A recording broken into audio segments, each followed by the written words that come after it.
And we're going to say, good evening, everyone, and welcome to our regular Tuesday evening Torah discussion. This evening, we are going to switch pace a little bit because we've switched books.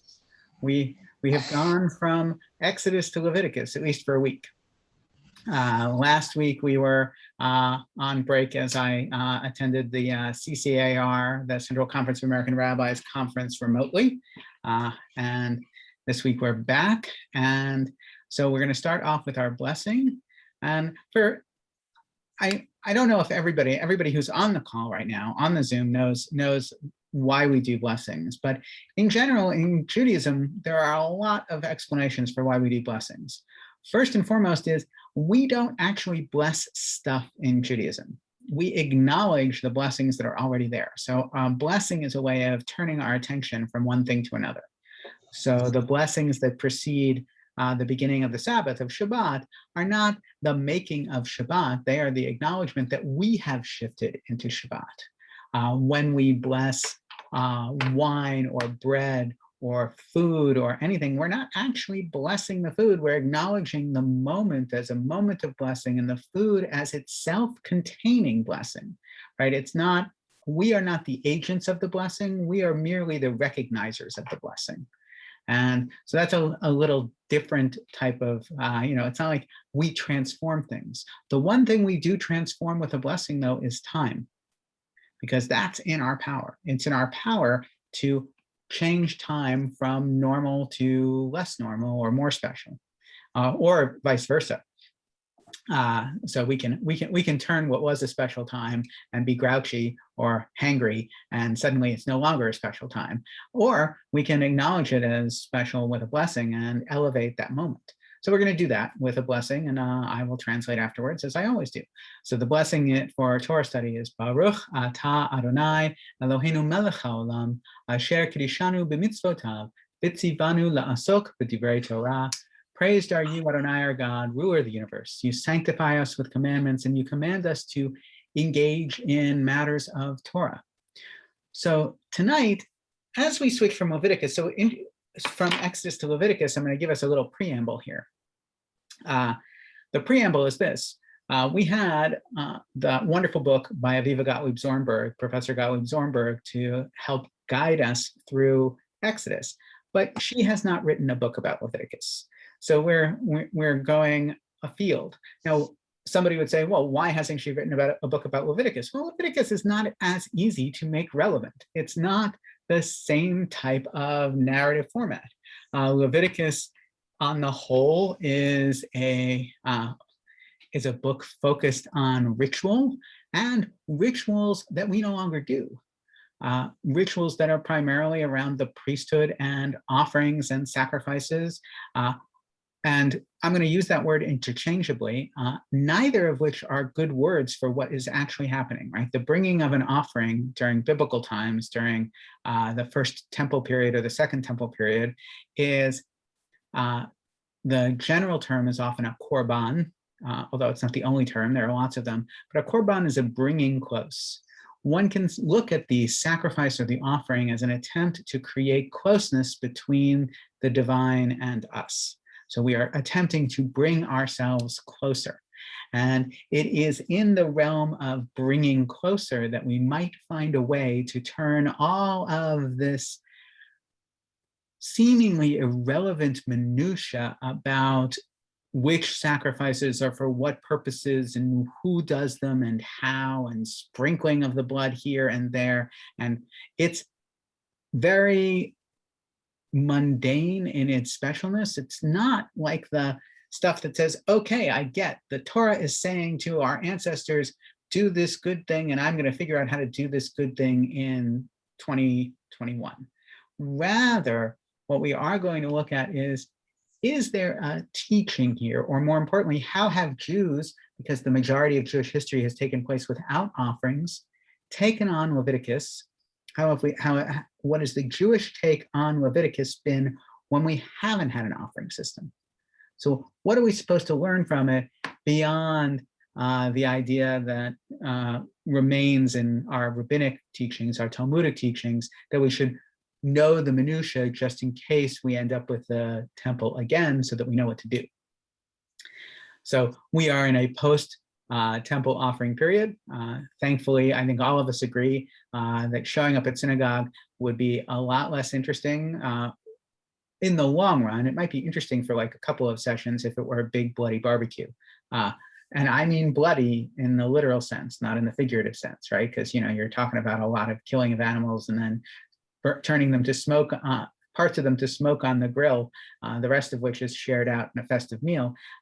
Sounds like it'd be a good thing for a little while, but nobody really wants to see rabbis and cantors and other clergy, doing ritual slaughter at the front of the congregation. So with that, we're going to dive into this week's Torah reading, which is Parshat Tzav. And we're gonna look a little bit at the opening of it, and then we're going to jump to a Hasidic take on it as presented by one of my teachers, Rabbi Art Green, who is a master of Hasidism and so many other things. We've been looking at his teachings with regard to Kabbalah as well. So he is kind of cool in all sorts of ways in my mind. I got to learn with him in rabbinical school, and then again in Israel when I was in rabbinical school. He is a master teacher. So here we are. This is the opening of Leviticus chapter 6 in Hebrew and English.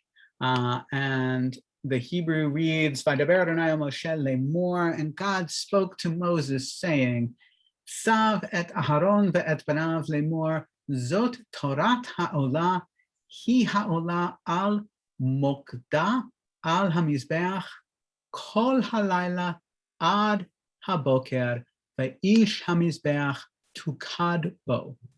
So a lot of us would do something different here. And by the way, the closed captioning for the Hebrew is hilarious. So if you want to watch that, I saw that at the Central Conference of American Rabbis last week. And yes, we can hold on to that transcript for comedy at future dates. So God spoke to Moses saying, command Aaron and Aaron's sons saying, this is the Torah of the Olah. So the Olah is one of these offerings. It is a burnt offering. It is, if you look at, we will, there's all sorts of, this is one type of the burnt offering. This is one that is burned up mostly, depending upon how it's done. So Zot Torah ha'olah, this is the teaching of the burnt offering, the Torah for it, burnt offering. It is the burnt offering, the Olah al mokda, that where it is, on al mokda al hamizbeach, it's burned up on the altar, kol halayla, all the night, ad haboker, until the morning, ve'esh hamizbeach tukad bo, and the fire of the altar is lit on it, or kept going on it. So this is an offering that there's a lot of burning going on in this offering. And then, any questions? So I have a question. Please. Let me see if I can gather my thoughts here. So sacrificing was nothing new back in the day, right? I mean, every culture was doing sacrifice. It was my understanding. Well, wait, Steve. Yes and no. Right? We have the idea of sort of going to a temple in a Greek temple and making an offering for a particular idea or for a particular holiday or for a particular request.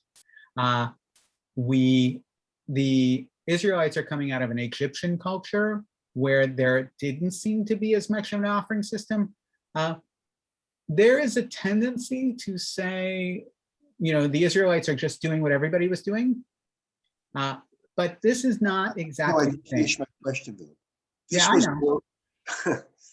I mean, but in all cultures, there were Aztecs, I'm just saying, but this was more in service to God, right? It was like, it wasn't so much about the sacrifice, but in bringing them closer to God, doing those things. And I think that's kind of my understanding of it. And because it was like, when you think about it, why would God need those things? I think it was more about how could the people, giving the people something to, I don't know, say feel good about themselves, but doing something in an attempt to bring them closer to God.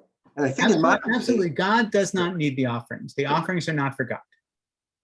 What they are for depends on the offering, right? So this is a complicated system. Each of the offerings is brought for different purposes. Some are clearly, you are feeling grateful, bring an offering. Some are, you have made a mistake, bring an offering. Some are, it's a holiday, bring an offering. But there is,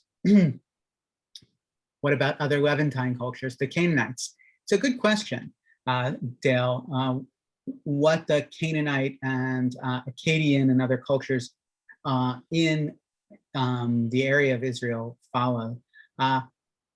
Most of the altars that we have in Israel seem to come from Israelite culture or Samaritan culture.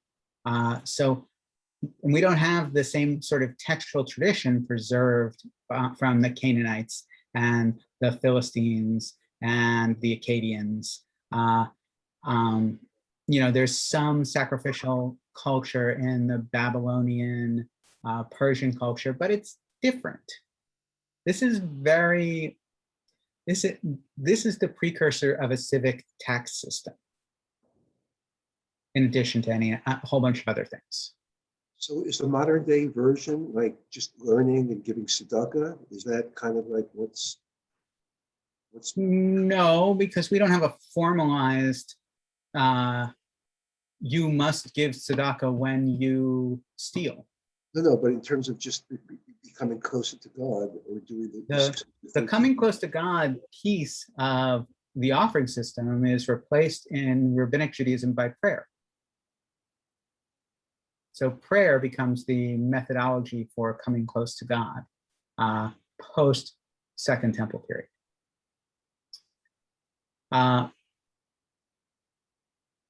Which is, there's an entire service. The Musaf service on Saturday mornings is meant to be homage to the offering system.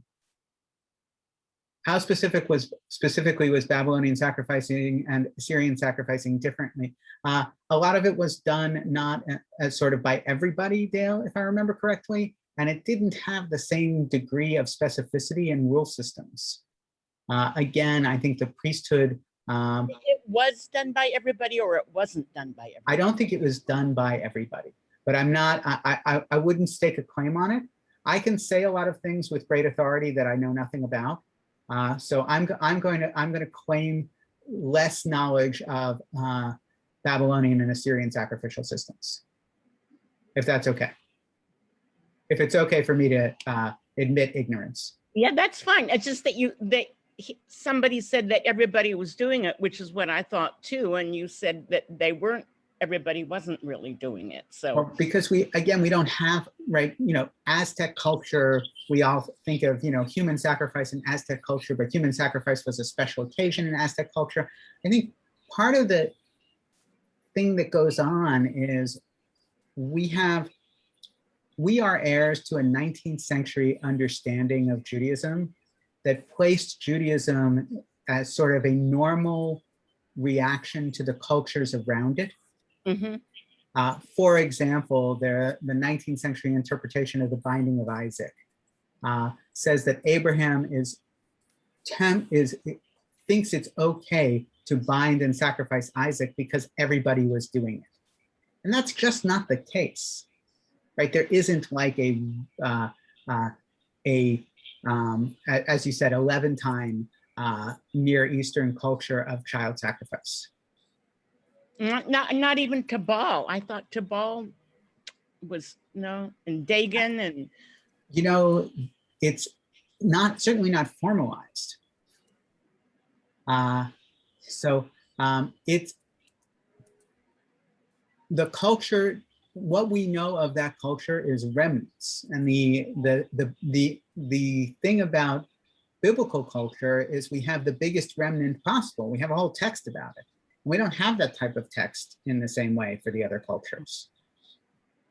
Nobody kept on copying over their Ur texts the same way Jews did. And Israelites, honestly, were more obsessive about writing things down than anybody else. It's kind of what makes us who we are. We are obsessive recorders. Okay, a little bit more, just to sort of get us context here. We've got a little bit about the priest, right?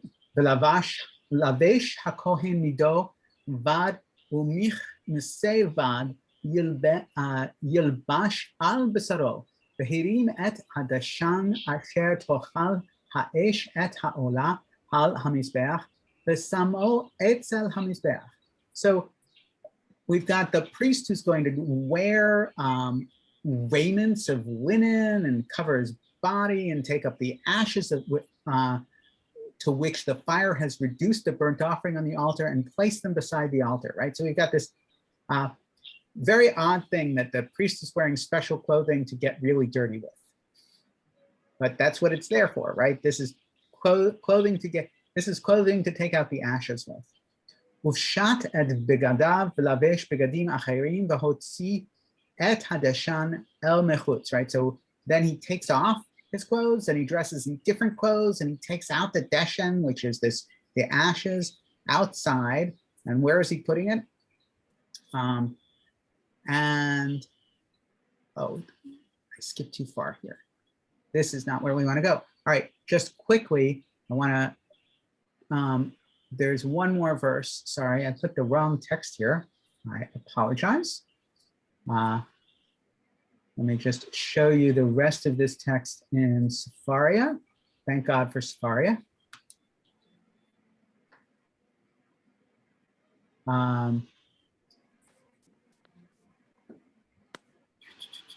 There we go. Because I want to take us to verse 6. Right, so verses 5 and 6 are here. Let me show them to you.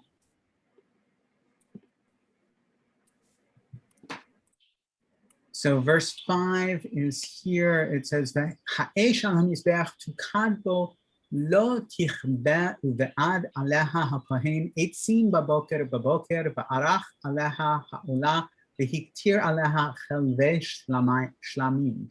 So the fire of the mizbeach, the fire of the altar, should be kept burning, right? It needs to be a light. It's not allowed to go out, and every morning, boker baboker, the priest puts wood on it, puts wood on top of it, and arranges it. Arach aleha arranges it, the wood, and hiktir aleha lights.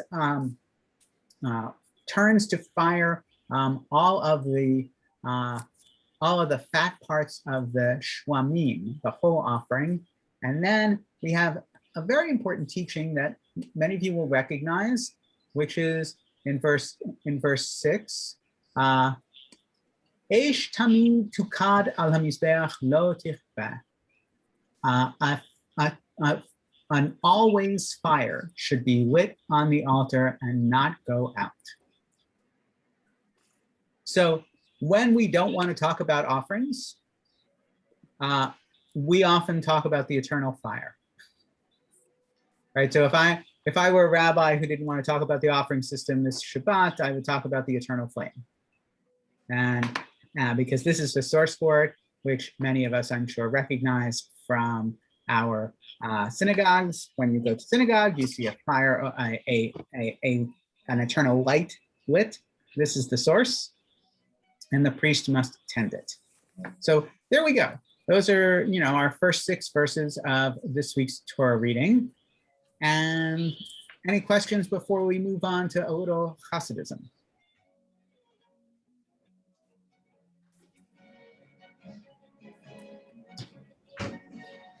All right. So this is, for those of you who've learned with me before, some of you may have seen this text. This text is from Speaking Torah, which is a collection. Here's the cover. Speaking Torah, spiritual teachings from around the Maggid's table. The Maggid was the first recorder of Hasidic teachings, one of the students of the Baal Shem Tov, the originator of Hasidism in the late 1700s. It's compiled and translated and edited by Art Green and a bunch of other of his students who are brilliant. And each of the parshiot has a number of different commentaries. The one we're looking at today is called Me'or Einayim. Me'or Einayim is the publication of a Hasidic scholar named Menachem Nachum Twersky of Chernobyl. He lived from 1730 to 1797. He founded one of the most important Ukrainian Hasidic dynasties. He was a disciple of the Baal Shem Tov as well as the Maggid, and his teachings fuse the Maggid's mystical contemplative approach with the Baal Shem Tov's embrace of the physical world as an avenue for divine service. And this Me'or Einayim is a posthumous publication of his commentaries.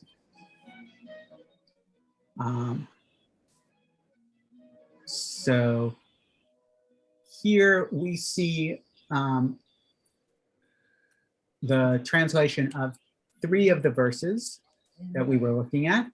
Adonai spoke to Moses saying, command Aaron and his sons saying, this is the Torah of the ascending offering. So that's Olah in this translation, which is actually a pretty good translation. Olah shares the same root with the word aliyah, to go up. So it is a going up offering. The offering on its stake upon the altar all night until the morning, the altar's fire shall be lit upon it. Fire shall constantly burn upon it. It shall not go out. So this is going to be a close word by word reading of the text. So the first word we're going to look at is command. So here, our teacher, Menachem of Chernobyl says, the rabbis say that the word command here shows a special urging, applicable now and in all generations. Said Rabbi Shimon, such urging is especially needed when there is a cost to the pocketbook. Okay, so think of the rabbis of the rabbis of the Talmud are trying to figure out why it said why we open this parsha with the word tzav, command, so strongly. And they are saying, the rabbi who wrote this commentary is quoting Rabbi Shimon, who is a classic commentator, who says it's because this is a costly requirement. This is an offering and you're giving something up. So the imperative for commanding here is a big deal because it's going to be a financial obligation. Thankfully for our rabbis, they argue with themselves, right? So this is a straw man argument, right? He brings up a perspective only to argue with it. The Rebbe says this comment is difficult. Weren't all the commandments given for all generations? And what is the special cost to the pocketbook of this ascending offering? There are other commandments that can be more costly, and they are not introduced by a special use of command to urge their observance. So first of all, this special urging for all generations, so what? Every commandment, every mitzvah is for everybody, for all generations. They're not, what's so special about this one? Second of all, is it so costly? Is this so expensive that it needs to be singled out? So this argument is a setup. It's a setup to say there must be something else going on here, right? And this is the give and take. Remember that when we're talking about this rabbi who's writing this commentary, he's already writing it in the late 1700s, right? The late 18th century. And he is doing so as a transmitter, as a receiver of a whole tradition about how to argue, right? So Rabbi Twersky of Chernobyl is channeling generations of back and forth argument. So he's following a formula and that says oh, some rabbi says such and such says. How can they say that? There's no reason. There must be something more going on here. Everybody with me on this so far? Mm-hmm. Okay, great.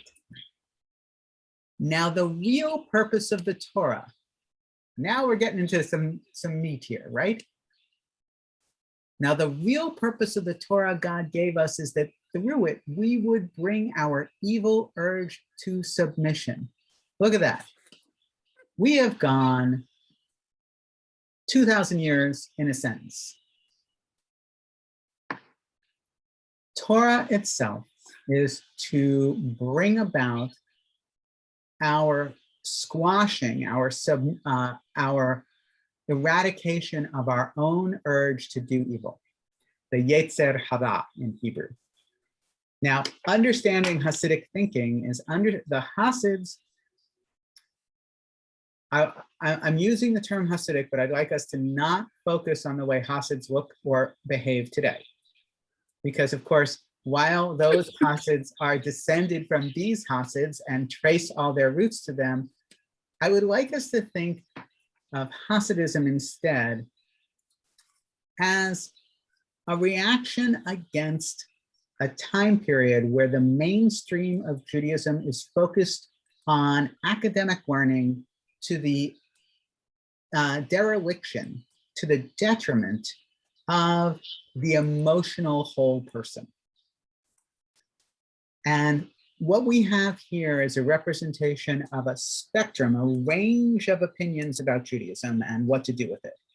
The mainstream of Judaism in the late 1700s is represented by the Vilna Gaon, the genius of Vilna, who lives in Lithuania, right? He is a Litvak. Vilnius is in Vilnius is in Lithuania. That Northern European particular pickiness about text, a great learning in their mind is knowing more text. It's all about how much text can I know and explain. They are the super rationalists of their time. They are the rabbinic Talmudic tradition on steroids cubed to the nth degree.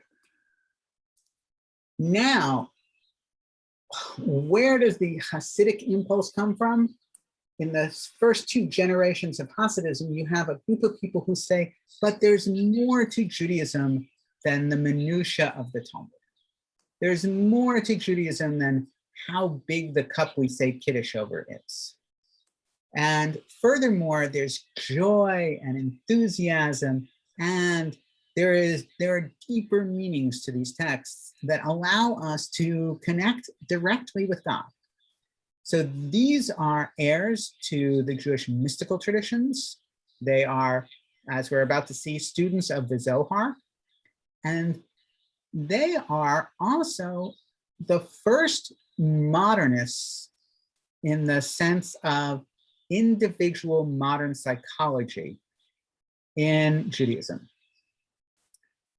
And just as a sidebar, what I mean by that is modern individualism really comes of age with Shakespeare in European culture, right? The idea that what I think and what I feel matters enough for me to go against what my family thinks and about what I should do, right? The conundrum of Romeo and Juliet, the argument between King Lear and his daughters, the personal ambition gone awry in Macbeth, all of these things, and humor and all of this. Individualism is the sort of the hallmark of modernity, starting with sort of this psychosocial idea in the 1500s and 1600s. All right, we can look at Henry VIII as the first sort of proto-modern monarch who says, I get to change my country's religion because I want a divorce. Right? Henry VIII, for all intents and purposes, creates the Anglican Church, and please do not take offense, anyone who is Anglican. I know I'm making light of this, but we don't want to get into an interfaith squabble here. But Henry VIII breaks away from Catholicism because he wants a divorce and he wants to marry somebody else. And so we have the Anglican Church. There's more to it than that, but that's the modern urge, that the individual cares more, has a concern that needs to be thought about. I don't have to worry about bringing my own evil inclination into submission if my own individual psychology doesn't count. So Hasidism is a couple hundred years behind Shakespeare, or depending upon how you look at it, 150 years behind.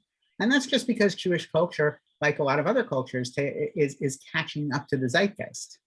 But think of Hasidism as in the same vein as Quakers. That is, they are breaking away from the culture around them and saying, my own spiritual health, my own mental health counts. And I'm not being served by the mainstream here. So how do I behave better? How do I become a better person? I am going to follow Torah, and it's going to help me lower my urge to do bad, my evil inclination, and enhance my urge to do good, my Yetzer Tov. And this is an internal spiritual struggle. It is not whether or not I'm praying the right prayer at the right time. It is the mitzvah, the teaching of Torah as behavior management, as mind management and emotion management. So how is the real purpose of the Torah to bring our evil urge to submission? It's explained by the Zohar. That's why the Zohar refers frequently to struggling with Torah, the same word that is used in the Aramaic translation of a man struggled with him. Who is that? That's Jacob, right? Jacob struggling with the angel. So here we have struggling with Torah, is struggling with God, is actually struggling with our evil inclination. This is to say that by means of Torah, one can struggle with the evil urge and defeat it, since the light within Torah can turn the urge back toward goodness. Through Torah, one can cling closely to our blessed God, who is hidden within Torah. God is the light within Torah. Now, what does this have to do with anything we just read? How do we get from the command to make an ascending offering to this? Well, of course, we're going to find out, but we have to put out sort of our assumptions here first. By the way, this last phrase here, through Torah, one can cleave to our blessed God. The cleaving, the clinging, divekut, is a central principle of early Hasidism. That is to say that what is special about the world is that God is present potentially in every moment. And if only we can elevate our actions and our thoughts and our feelings, we can come closer to God. Again, Steve, this goes right back to your question about the Korban.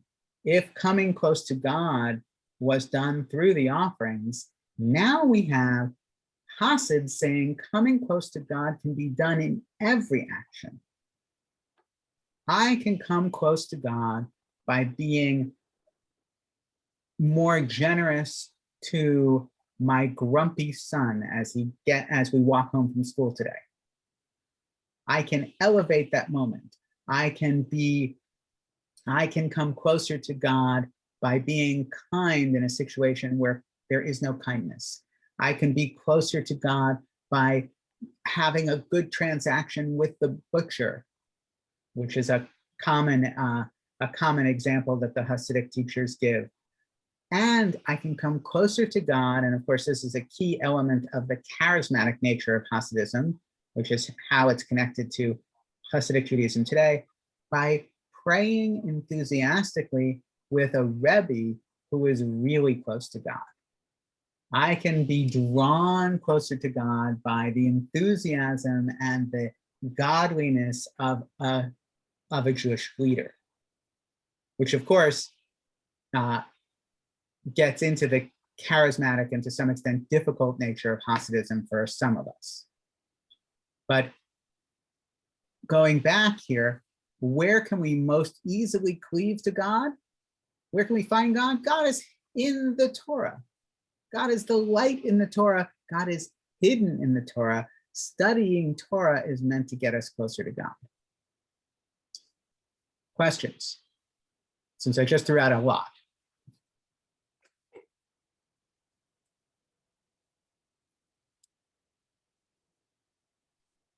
All right, stunned into silence. So this is the meaning of, I have seen people of ascent, but they are few. So this is a quote from the Talmud. And through Torah, one can rise upward, even setting aright the damage that we have done. This is the Torah of the ascending offering, that we can rise upward. Do you see this? What the Hasidic teacher has done here, what Rabbi Twersky has done, is he has taken the offering and made it about the individual Jewish person. Instead of a ritual of burning something up on the altar, the ascending offering is us ascending. We can rise up. This is the Torah. All night until morning, we can raise up even our own darkness and turn it into the light of dawn. Everything is being read symbolically here. There is nothing here at all about putting a piece of meat on the altar. Is this referring to the person who gave the offering? This is referring to all of us. Each and every one of us can raise ourselves up. Yes, you're right. You're right, Bob, in that what we're talking about here is this is no longer the role of some elite priest. This is every Jewish person. Every one of us becomes a potential ascender. And here you can see another interesting aspect of Hasidism. Hasidism is still in the mainstream of what we would call rabbinic Judaism. While they are arguing with a particular type of Judaism in their own time, they are still rabbis. They are still close readers of the Talmudic tradition, and the Talmudic tradition is a democratizing tradition. It says Judaism is for everybody. It says everybody gets to do what the priests used to do in terms of holiness. And again, Steve, this goes back to your question, the coming close to God is now open to all of us. It is not just a priestly duty. We have no ambassador. We have no intermediary.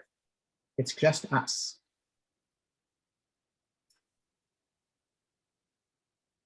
Now we get to the fire. Now this is going to take us a little far afield. Just warning, because we're going to have to explain another wonderful midrash. Fire shall constantly burn upon it, it shall not go out, right? So this is the quote from our text, right? So that's the Ner Tamid, the always fire. By the light created in the first 6 days, Adam was able to see from one end of the world to the other. Now, if you're saying, huh, that's reasonable, right? Huh? What?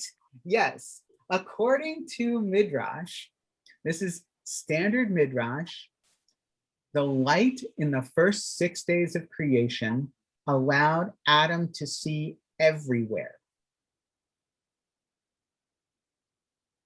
And, and it bent around the earth too.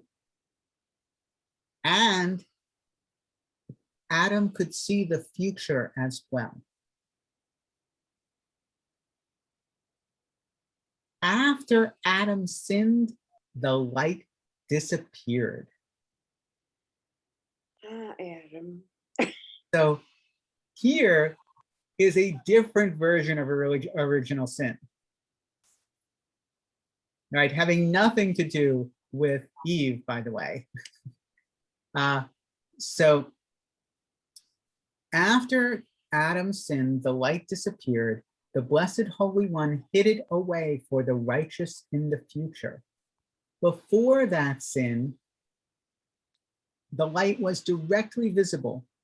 Only afterward was it hidden in the garments within which God hid the light, the garments of Torah. Now, if you're confused, this is a lead-in, because this lead-in is in fact back to the exit from the Garden of Eden, right? What are the garments of Torah? This is hinted at by the verse, God made them garments of skin, which in Rabbi Meir's Torah, in another midrash, was written as garments of light. Okay, so this is really important. The word for light and the word for skin, the skins that God gave to Adam and Eve when they left the garden, is very close. They are both pronounced or.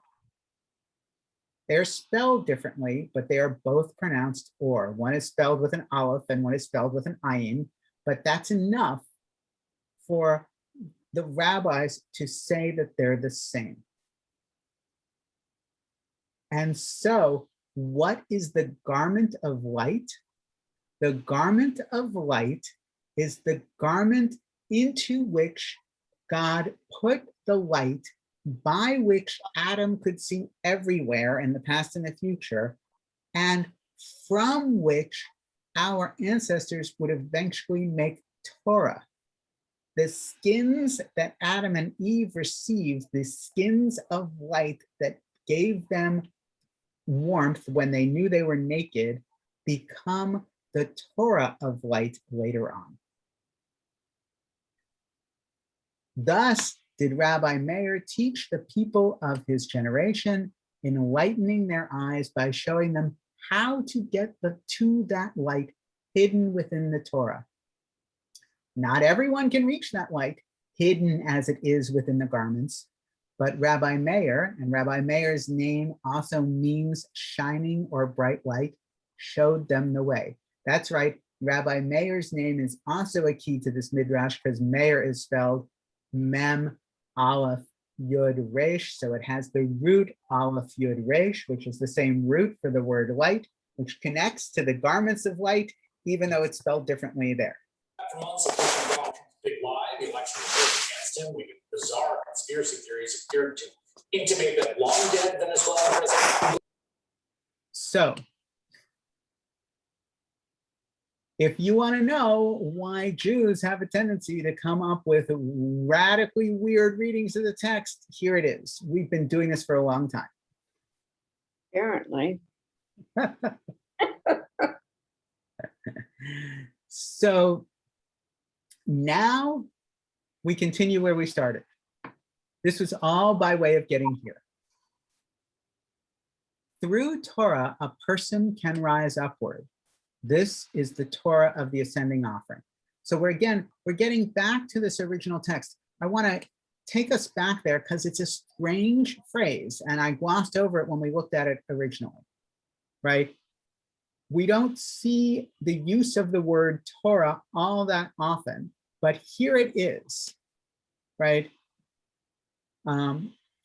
Zot Torah ha'olah. This is the Torah, the teaching of the burnt offering. And it's translated weirdly in both of the other translations here. This is the ritual of the burnt offering, or this is the law of the burnt offering, right? This is the Torah. So it's open to us always saying this means Torah. Because after all, it says Torah. So how could it not be Torah, right? Now, Torah means a couple of different things, but it's quite clear. So suddenly, the Torah of ascending is a reasonable reading here. and thus it becomes the teaching for us ascending. Or the Torah itself is the way by which we ascend. So how can we rise upward with this Torah? This comes about by approaching the hidden light, by looking into that hidden light that extends from one end of the world to the other, vertically as well as horizontally. In other words, we have to see into the Torah text the hidden meanings, the light that was put there by God when God took the light away from Adam and put it in the skins that God gave them for protection. We are going to be uncovering the original divine light placed in the very substance of Torah.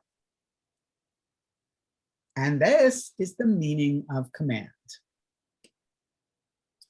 So now we're back to the title of the Torah portion itself, Tzav, right? Which is our original question. Why does it say Tzav here? Why does it say command? It's not that big a deal. Why is it so different?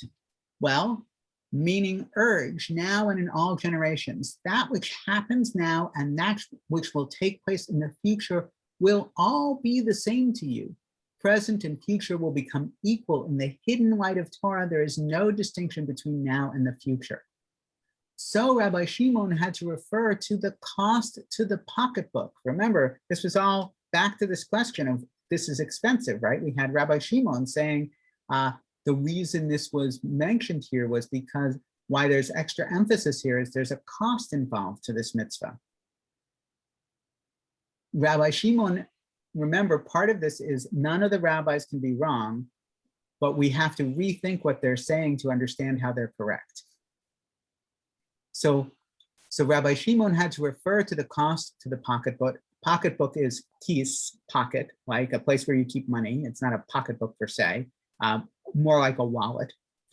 If we study Torah and come to that hidden light, there it is no longer hidden behind any kisui, any covering or garment, right? So the kis here is not pocketbook, but covering.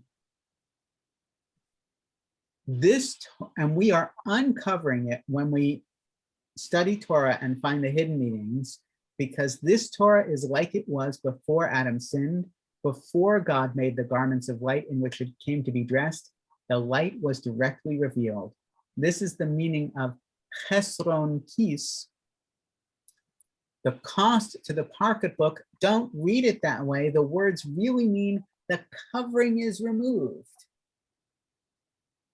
So it's not that Rabbi Shimon wasn't saying something of value or interest. We're not actually arguing with what he said. We're arguing with what people say he meant he said. Yes, this is deeper than we can go. Yeah, Bob, this is a rabbit hole. But there is a teaching here. And part of what I wanted to do is sort of guide us through the rabbit hole, because the moral to the story is worth getting to. And then we get to decide, is it worth the rabbit hole, right? Part of this is how much effort are we going to do to make something that is hard to make relevant, right? That's really our question here. There's an offering system. It's a relic of a time nearly 2,000 years ago. We have almost a whole book about it in Leviticus.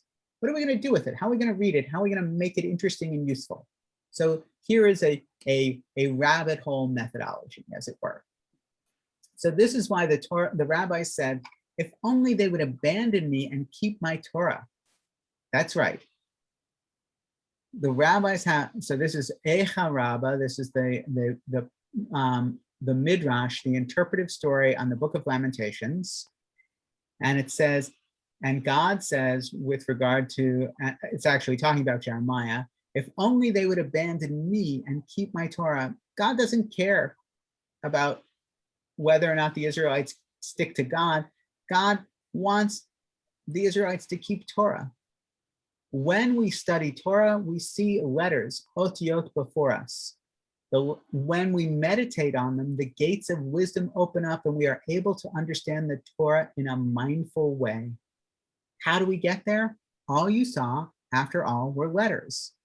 It is not that you are so wise and capable of learning on your own. God is the helpful teacher.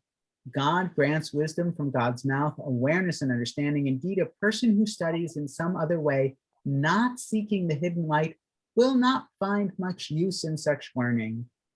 They may become expertly learned in matters of religious practice, that is to say, in the letters of Torah, but that is not what God intended. That is not what is important. Through Torah, we are supposed to rise higher than the letters, to that place where the light is without garments. We rise to the place where Torah is light, where it was before Adam sinned and there were no garments of skin. This is only if they abandoned my letter.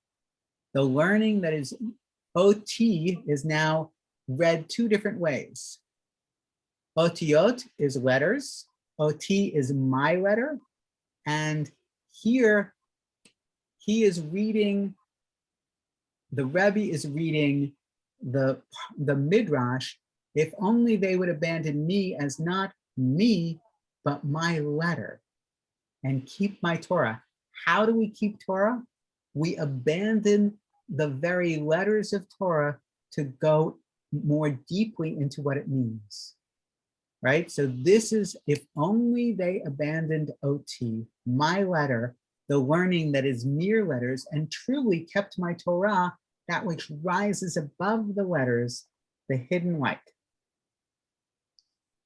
This is an argument against the people who criticize Hasidism for not being about serious learning.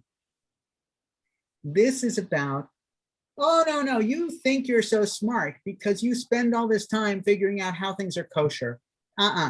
That's just the letters. We go into the hidden meanings of the letters, the light beneath the letters, to find what Torah is really about. What's Torah really about? Making me a better person, suppressing my urge to do evil, enhancing my urge to do good, figuring out how to get my mind, heart, and soul in line with my actions to come closer to being godly. And yes, keeping kosher and all those other things, but the letters are just the letters. We need to go deeper. How does Art Green explain this? He says, so this is Art Green's note on Me'or Anayim, our commentary, Rabbi Twersky. He says, Rabbi Green says, here is Hasidism at its most polemical self, at its most argumentative. The Me'or Anayim is arguing against those who regard only the outer letters, not seeing what dwells within them. The goal is to rise higher than the letters, the light without garments. How can we do this without leaving the outer world, even Torah itself, behind? Here, there is none of the ambiguity of other texts. The purpose of the outer is only to bring us to the true light within. Otherwise, it is of little value. Now, there, and while it is this massive rabbit hole. Yeah, Barbara, what's your question?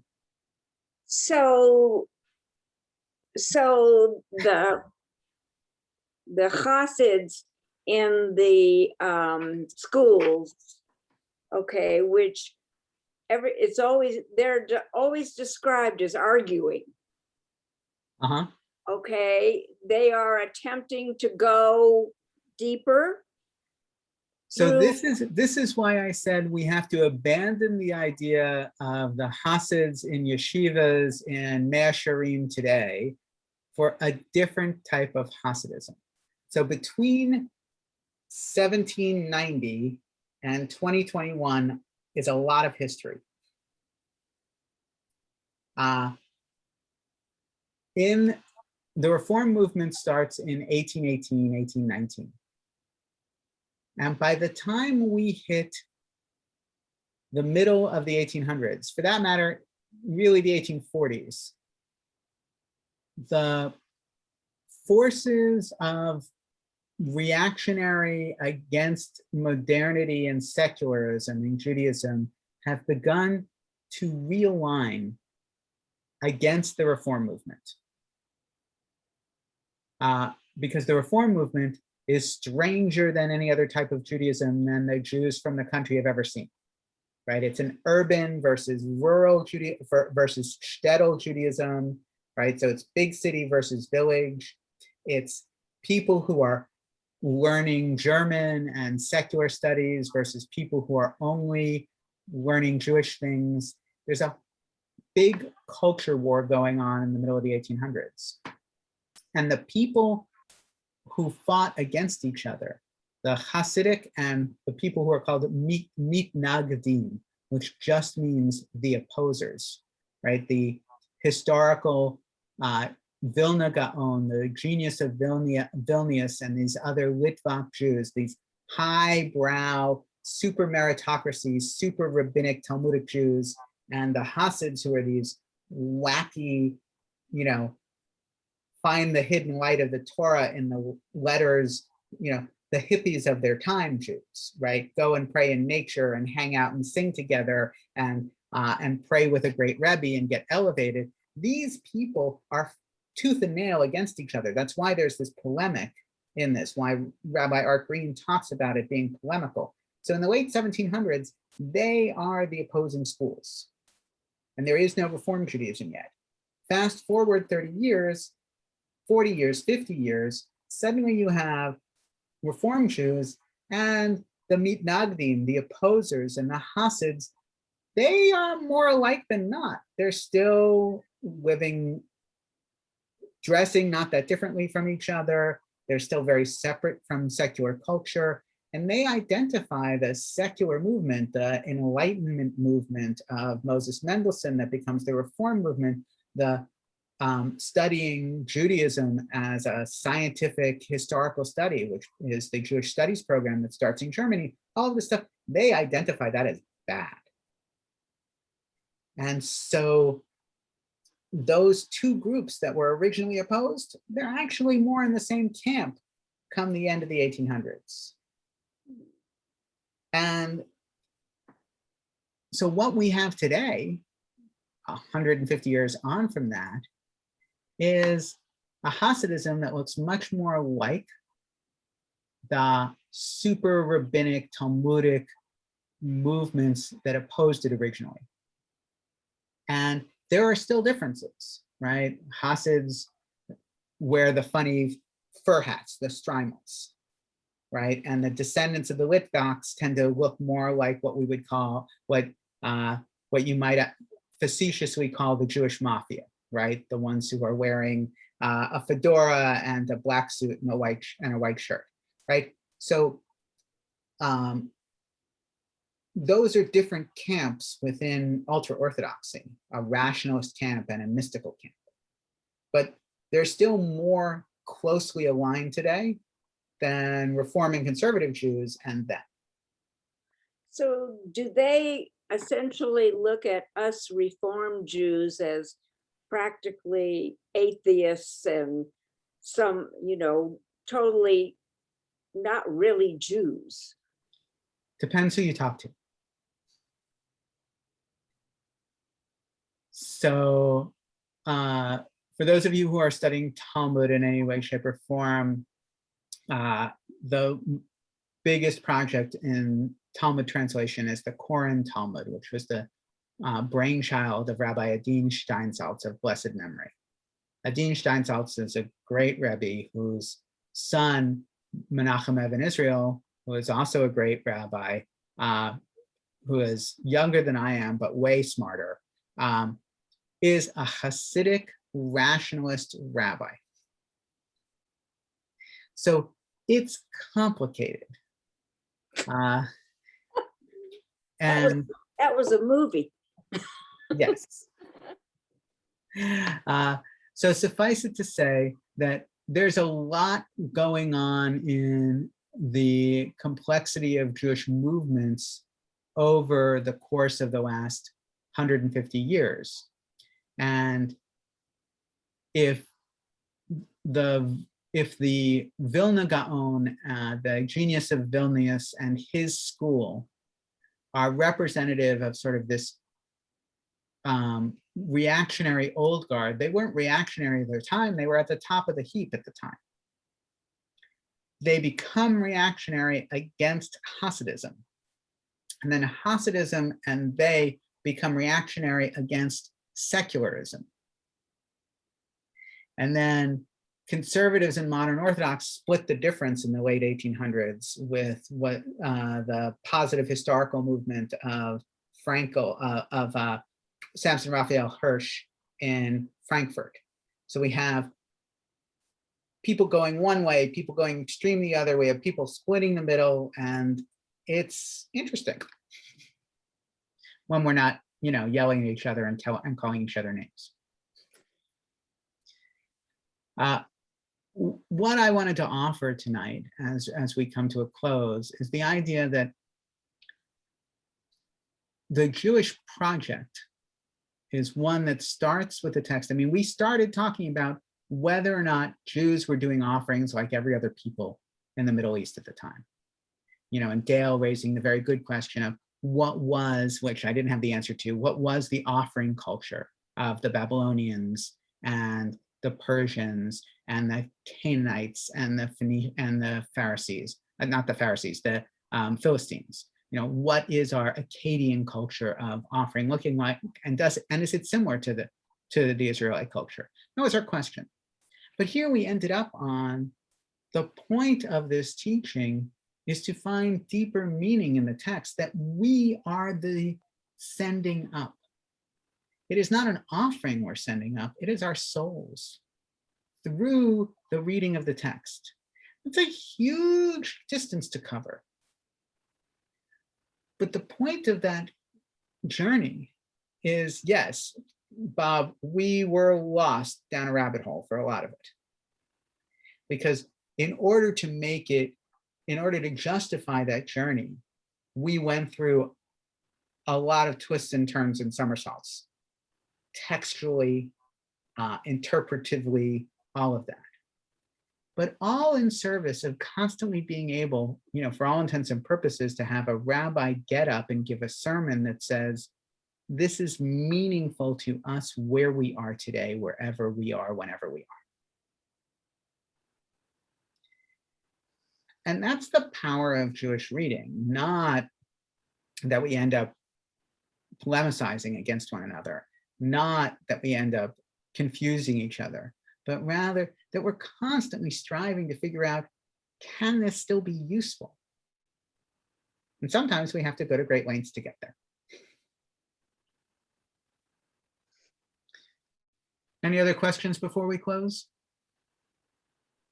So I just had, so with the Hasidim that you were talking about, I mean, with their doing all of the 613 mitzvahs, ultimately,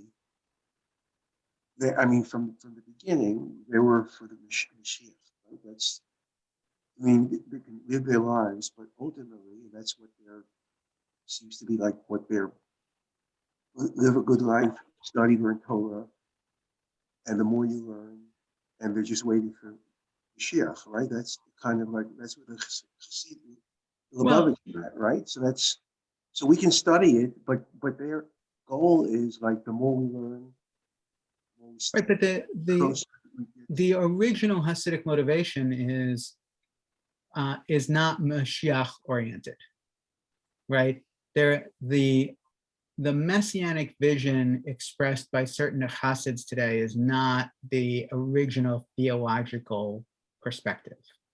The original theological perspective is transform the world by seeing and finding and elevating the divine in everything, right? That, they're what we call panentheism, a sense of the unrecognized divinity in everything, right? Every blade of grass has its own angel.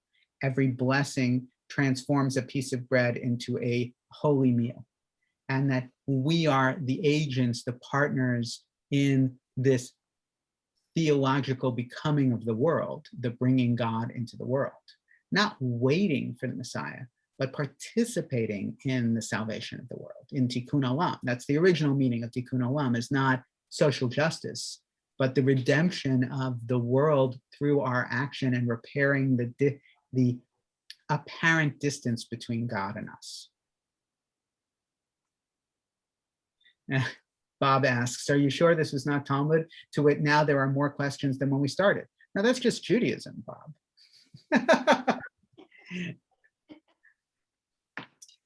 Thank you all for your questions. And I'm sorry that I don't always have the answers, but I look forward to next time. We're gathering tomorrow at noon Eastern to look at Rabbi Amy Scheinerman's take on the Talmud.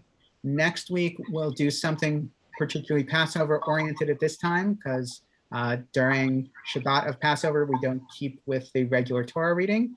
And next week on Wednesday, we'll be back at with a little bit more Art Green and Kabbalah, I believe.